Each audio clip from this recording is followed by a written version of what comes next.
Emma sat on the floor next to her grandmother's old wooden chest. The morning sun came through the small cottage windows, making everything look warm and golden.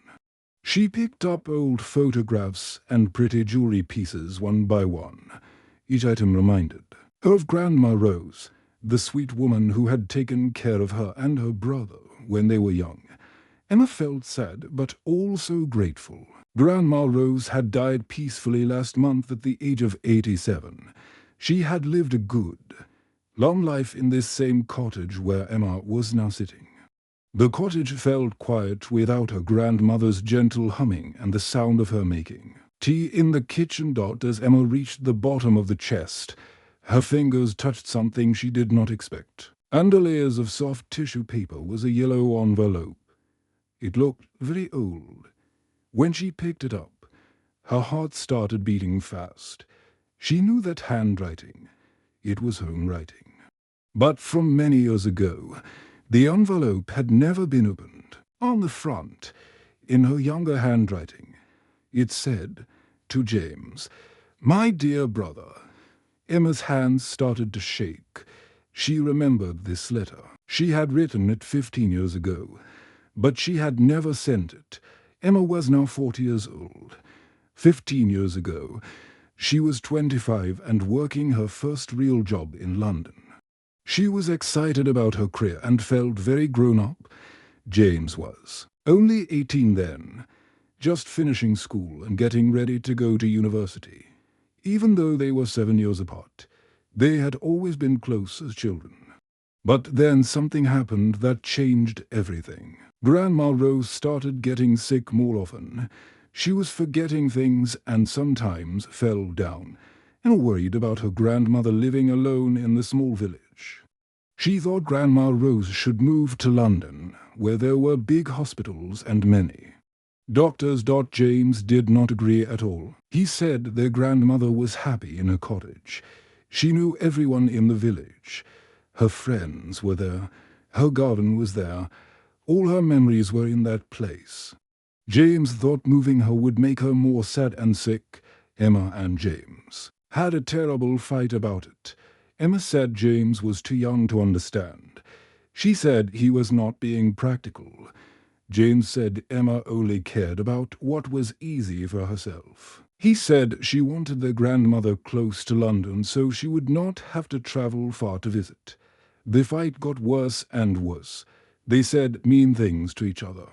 Emma called James a silly boy who did not understand real life. James said Emma was selfish and only thought about her job and her life in the big city. Both of them were hurt and angry. James left for university without saying goodbye to Emma. Emma went back to London feeling angry and sad. She told herself that James would understand when he grew up. But deep in her heart, she missed her little brother very much. 1 month later, Emma sat in her small London apartment and wrote this letter. She wrote about how sorry she was. She explained that she was scared about their grandmother getting hurt or sick with no one to help. Quickly, she wrote that she loved James and wanted him to forgive her. She poured all her feelings onto the paper. But when she finished writing, Emma felt too proud to send it. She was still hurt by the things James had said to her. She thought he should say sorry first. So she put the letter in an envelope and kept it in a drawer. Days passed, then weeks, then months. The letter stayed in the drawer, never sent. Now, 15 years later, Emma held that same letter in her hands.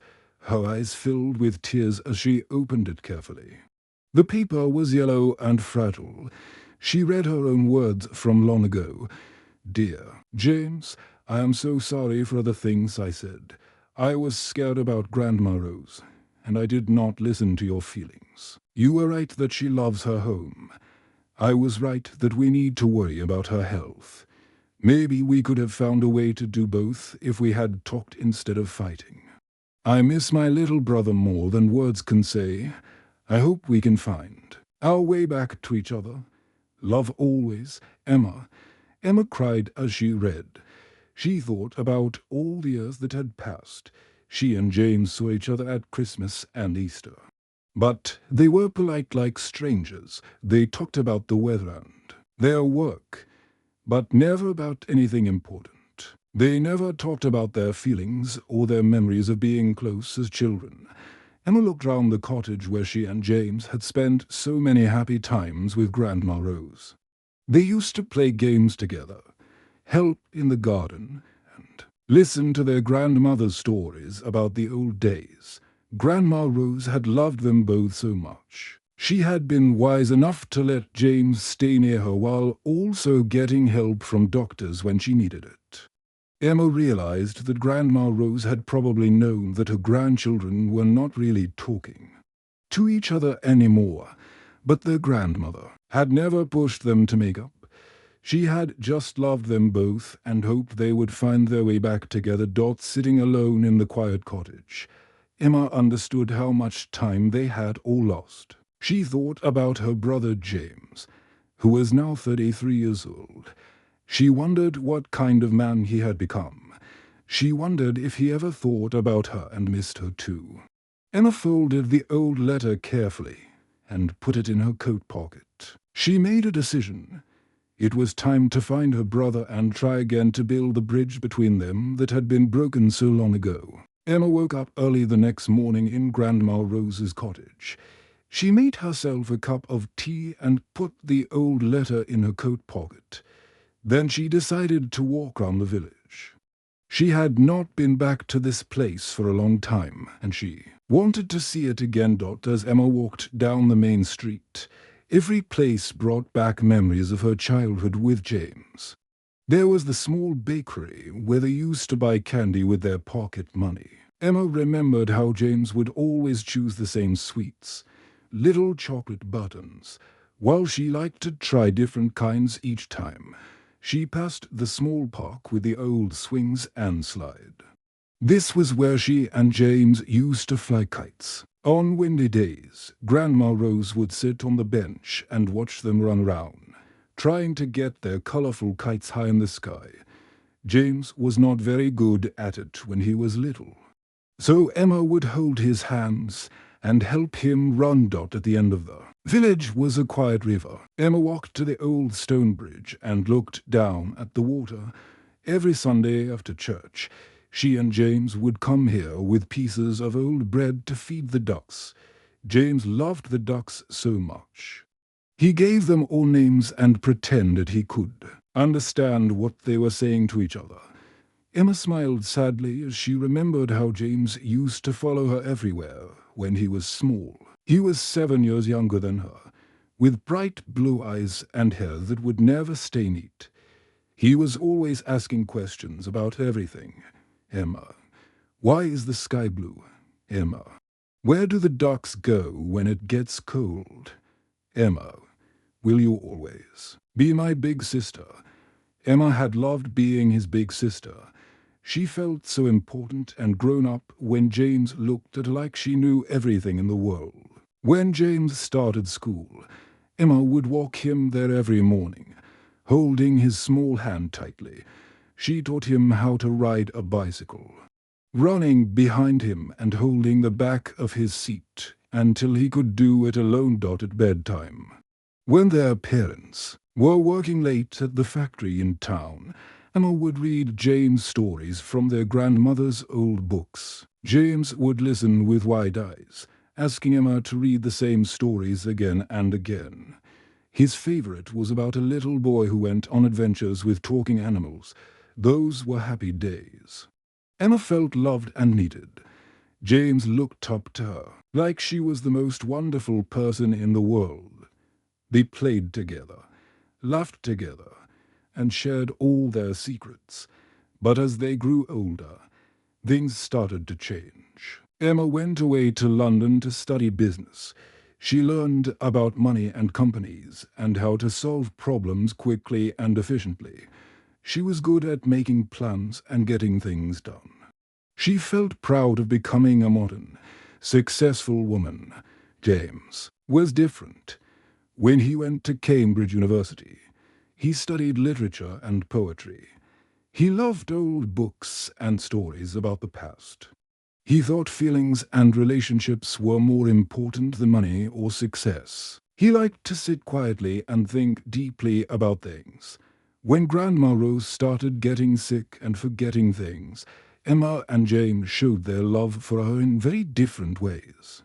Emma used her business skills to research the problem. She looked up the best hospitals in London. She made lists of doctors who were experts in helping old people. She found nice care homes with trained nurses and modern equipment. Emma made spreadsheets on her computer showing all the options. She made phone calls to get information about costs and services. She approached their grandmother's problem the same way she approached her work projects, with organization and efficiency.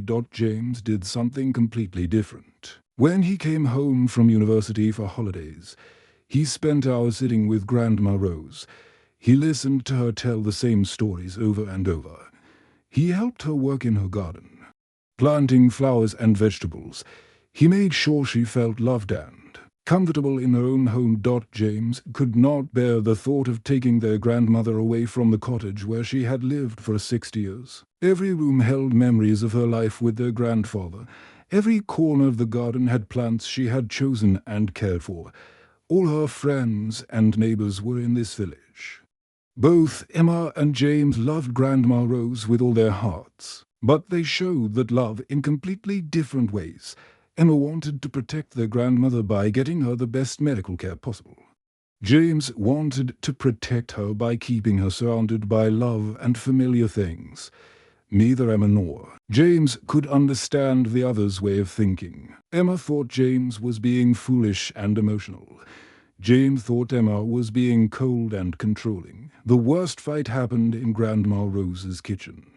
Emma had brought colorful brochures showing beautiful care homes in London.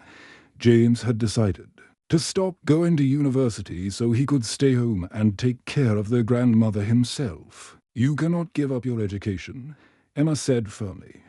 "Grandma Rose would never want that. She needs professional help from doctors and nurses. Not just good intentions. She needs her family."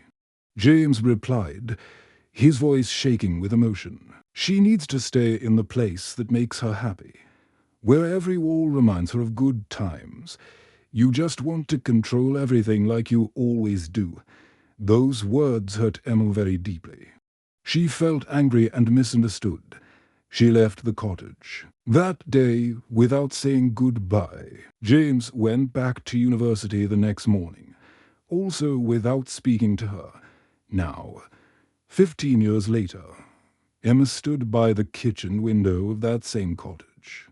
She could see how both of them had been right about some things and wrong about others. They had let their pride and different ways of thinking destroy the special bond they had shared as children.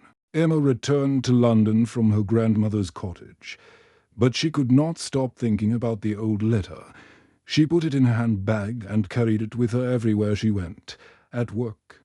During meetings with important clients, she would feel the letter in her bag and remember her brother James. Emma worked for a big marketing company in the center of London.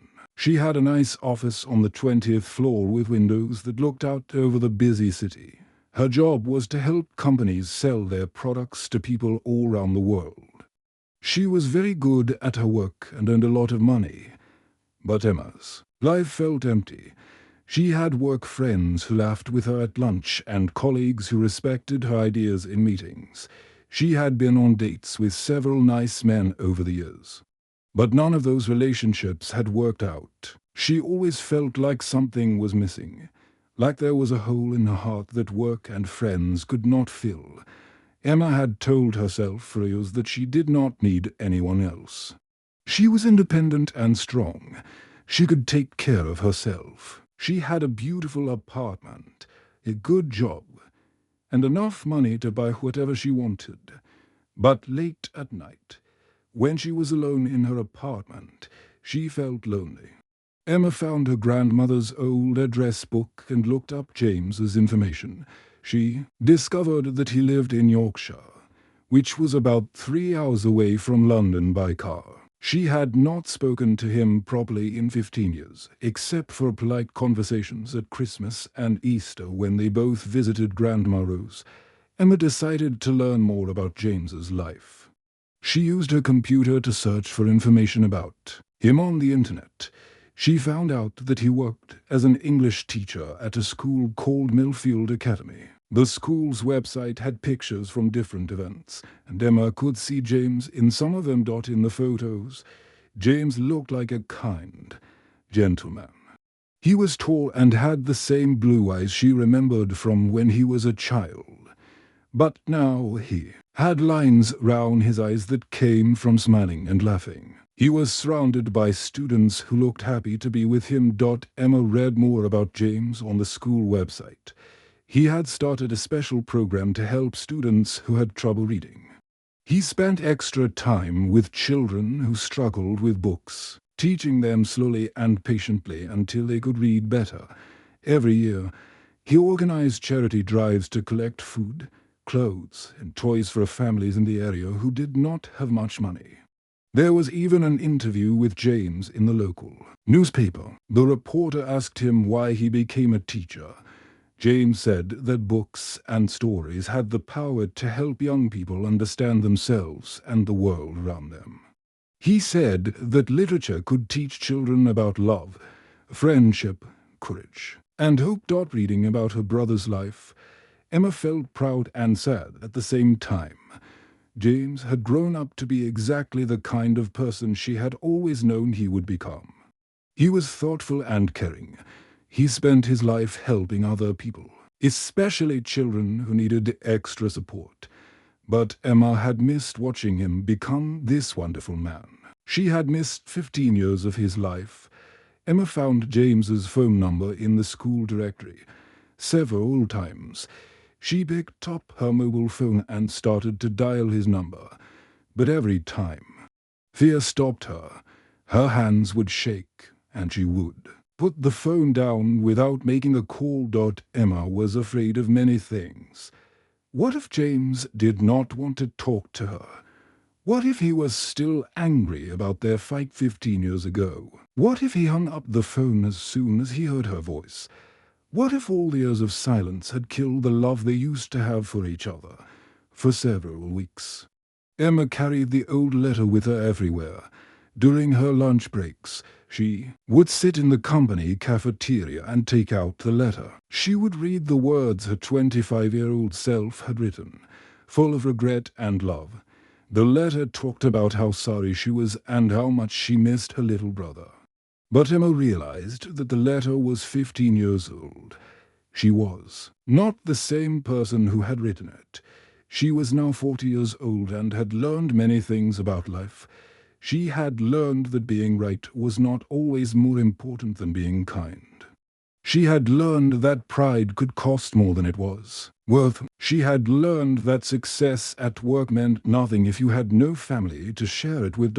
Emma wondered if the old letter would mean anything to James now. Would it help him understand how she had felt 15 years ago? Or would it only remind him of the pain they had both experienced when they stopped talking to each other? One evening, Emma sat in her apartment looking out at the lights of London. She made an important decision.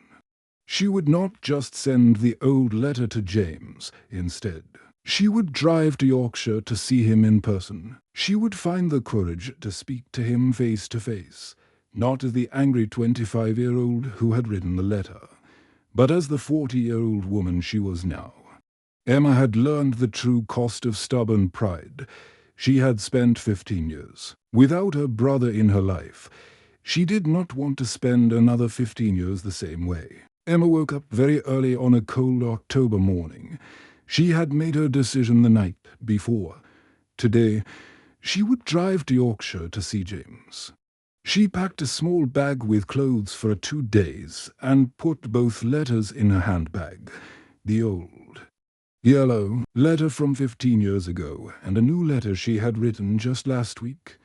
The drive to Yorkshire took 3 hours. Emma's hands were shaking as she held the steering wheel. She had practiced what she would say to James many times, But now that she was actually going to see him, all her prepared words seemed to disappear from her mind. When Emma arrived at Millfield Academy, she parked her car across the street from the school building. Through the large windows, she could see into one of the classrooms. There was James standing in front of a group of teenagers, teaching them something about English literature. Emma sat in her car and watched her brother teach. He looked older than she remembered. Of course, his hair was darker now, and he had grown taller and stronger, but his face still had the same gentle kindness she remembered from when he was a little boy. There were small lines round his eyes that showed he smiled and laughed often. James moved round the classroom with quiet confidence. He used his hands to explain things, and Emma could see that several students were smiling and nodding as they listened to him. Even from across the street, Emma could tell that James was a good teacher who cared about his students. Emma sat in her car for almost an hour, just watching James work. She was trying to find the courage to go into the school and talk to him. Her heart was beating so fast and so loudly that she thought everyone round her must be able to hear it. When the school bell rang for lunchtime, Emma saw James walk across the courtyard with another teacher.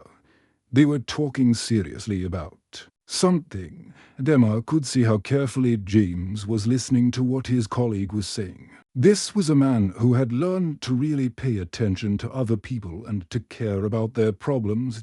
Emma followed James at a distance as he walked to a small cafe near the school. She waited outside the cafe for several minutes, trying to decide what to say when she saw him. She practiced different ways to start the conversation. Hello, James. Do you remember me? No, that sounded silly. James, I know this is a surprise, but I need to talk to you. No, that sounded too dramatic. Finally, Emma took a deep breath and walked into the cafe. But when she looked round, James was not there anymore. He must have finished his lunch and left while she was standing outside. Trying to find courage, Emma felt disappointed, but she did not give up.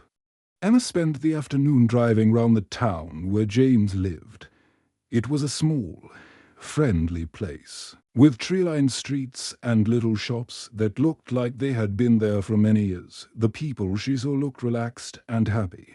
Children played in the parks, and neighbors talked to each other over garden fences. Emma could understand why James had chosen to live in this kind of place. It was peaceful and quiet, very different from the busy, noisy city of London where Emma lived.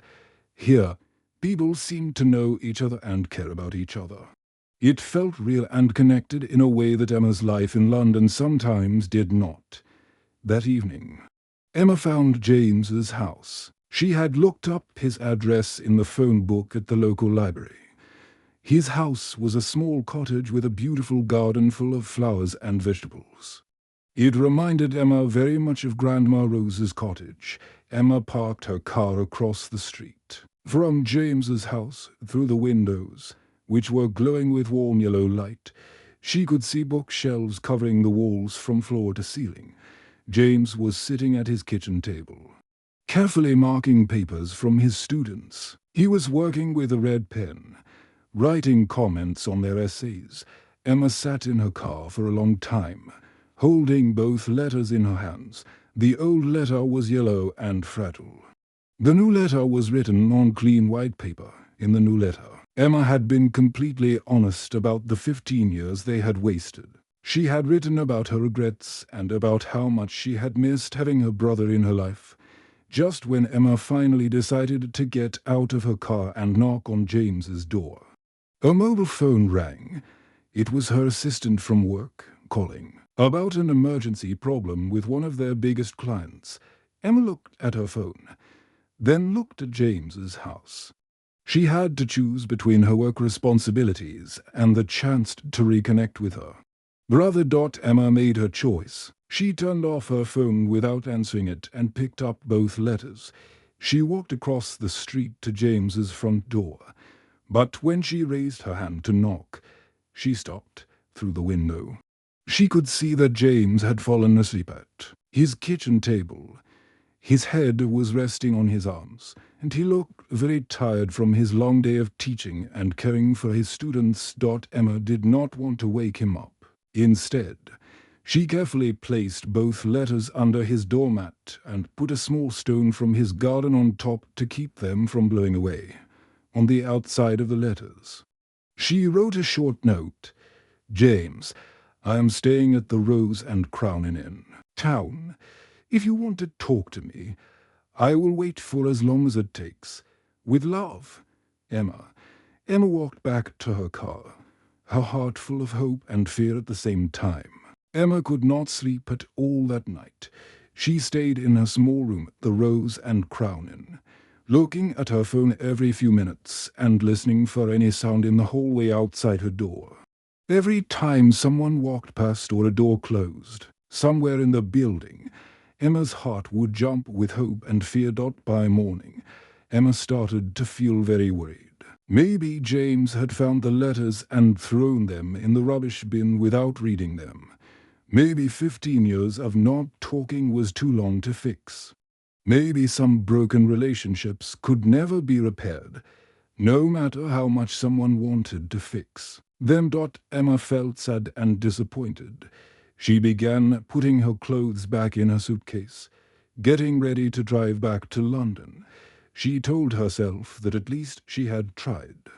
She had been brave enough to come to Yorkshire and leave the letters. If James did not want to talk to her, she would have to accept that and move on with her life. Just as Emma was zipping up her suitcase, she heard a soft knock on her door. Her heart started beating very fast. She walked to the door slowly and opened it carefully. James was standing in the hallway. He was holding both letters in his hands, the old yellow one and the new white one. Emma could see tears in his eyes, and he looked just as nervous and scared as she felt. But he was there. He had come to see her. I read them, James said in a quiet voice. Both letters. Emma, I have missed you so very much. Emma had practiced many different things to say if she saw James again. She had thought of explanations and apologies and careful words. But when she saw her brother standing there with tears in his eyes, all those prepared words disappeared from her mind instead. Emma just stepped forward and hugged James. It was the first time they had hugged each other in 15 years. Both of them started crying, letting out all the hurt and sadness and regret they had been carrying for so long. They held each other tightly in that doorway, and Emma felt like the scared, angry 25-year-old woman she had been was finally able to let go of her pain. James felt warm and solid and real, and Emma remembered how safe she used to feel when they were children and took care of each other. Emma and James spent the whole day together, talking and walking round the town. Later, they went to James's cottage and sat in his kitchen, the same room where they had their terrible fight 15 years ago. But now it felt peaceful and welcoming.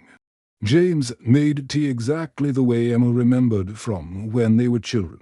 He used the same kind of cups and added milk and sugar in the same careful way. As they drank their tea, they told each other stories about their separate lives.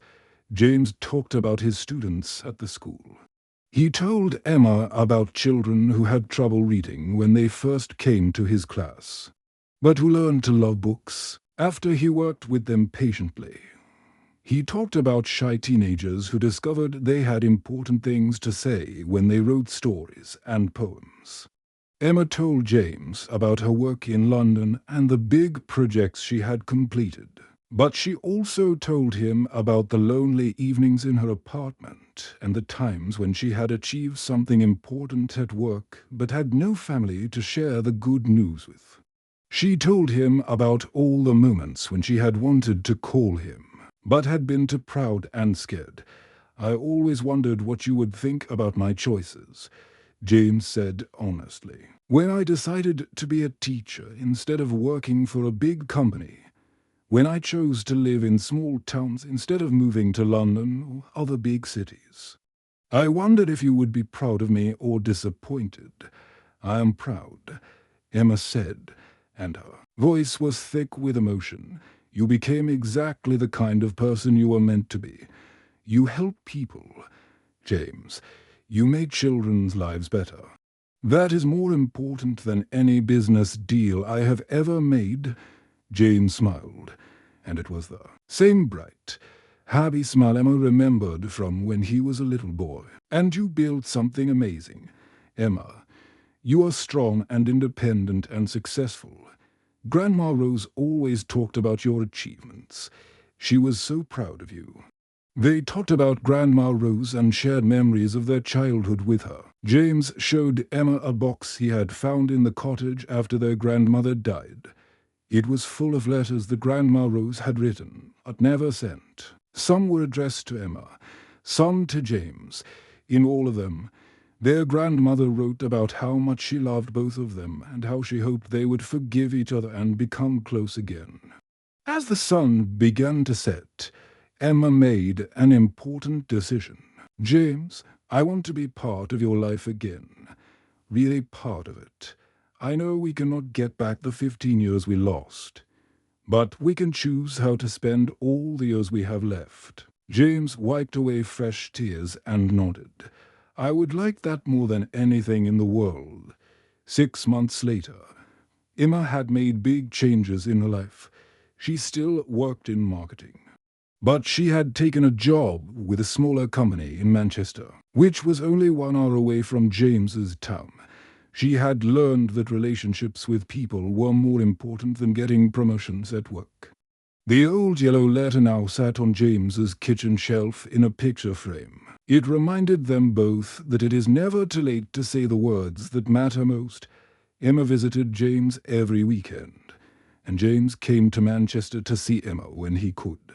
They sent text messages to each other every day, sharing small news and important events. On Emma's 41st birthday, James gave her a beautiful leather journal. On the first page, he had written, "For all the letters we will send from now on, not through the post, but through spending time together in each other's lives, the end."